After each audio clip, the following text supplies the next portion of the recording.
Guys, so may nabili nga pala ako sa Lazada. Super cute niya. So, in-unwrap ko na siya kasi hindi ako magkanto gaga. Paano siya ma-unwrap? Tapos naka-fake nails pa ako.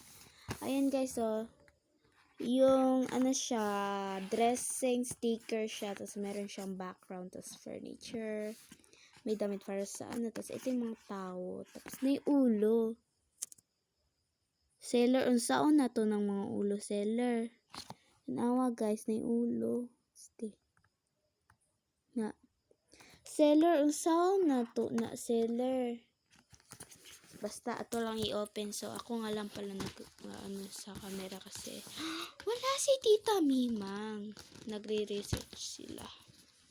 Actually sa mga hindi pala nakakakilala kay Tita Mimang, siya nga pala yung tita ko. Oh my god.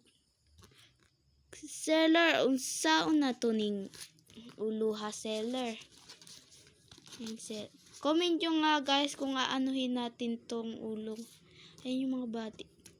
May ulo na naman. My god, ang dami niya. So, wait.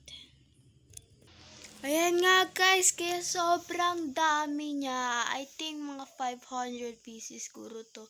Ayan yung mga backgrounds niya. Medyo madami rin. Tapos, ayan, oh my god. Kala ko, unti lang kasi. Oh my god, mukhang unti dito. Oh. Mukhang unti. Tapos, ayan guys king bed yung higaan ko. Tapos, halos makalahati niya na. Oh my god. So, magte-test tayo ng isa. So, kuha tayo. For the background, ito yung kinuha ko. Tapos,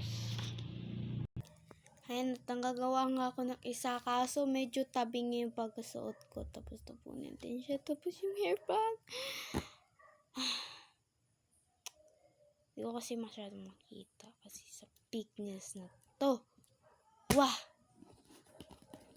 So, yun lang. Ayoko na mag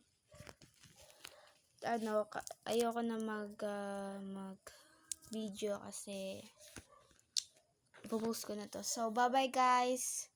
Stay tuned in my other stay tuned kayo sa